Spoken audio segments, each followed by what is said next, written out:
নমস্কার, আমার নাম শতরূপা। আমি ত্রিপুরা রাজ্যের একটি ছোট্ট গ্রাম থেকে আপনাদের সাথে কথা বলছি।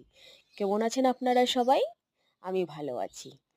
তো আজকে একটি গুরুত্বপূর্ণ দিন। আজকে হলো বৃহস্পতিবার। তো বৃহস্পতিবারে আমি সকালবেলাটায় স্নান করে তারপরে ঠাকুরঘরে চলে আসি। কারণ ওরও অফিসে যাওয়ার তাড়া থাকে। আমারও পূজাটা ওইদিন সকাল, সকাল না দিলে ভালোও লাগে না তেমন। তো আমি সকালবেলাই স্নান করে ঠাকুরঘরে চলে এসেছি। তো ঠাকুরের ঘরটা রেডি করলাম। তারপরে মা লক্ষ্মীকে একটু সেবার দিলাম। ঠাকুরগুলোকে সবাইকে একটু আ পুজো দিলাম। পুজো-টুজো দিয়ে রোজকারের মতোই আজকের পুজোটাও দিলাম তাড়াতাড়ি করে। কি করব? সকাল, সকাল একটু তাড়া থাকে তার জন্য।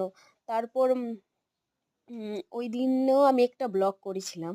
ছোট্ট একটা ব্লগ। তো আমি ভাবলাম যে আজকেও একটু করি।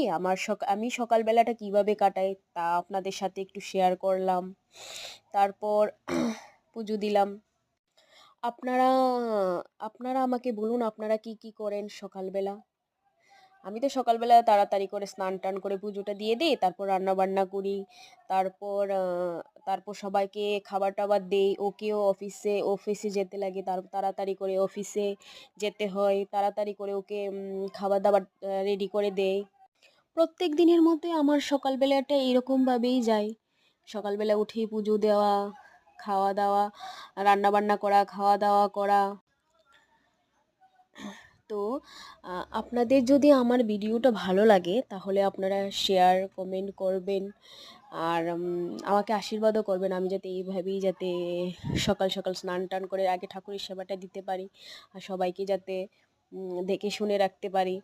তারপর আমি জলখাবারটা খেতে আসলাম। জলখাবারটা আবার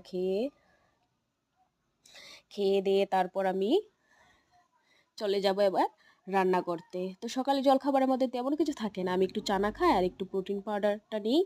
বাস এতটুকুই।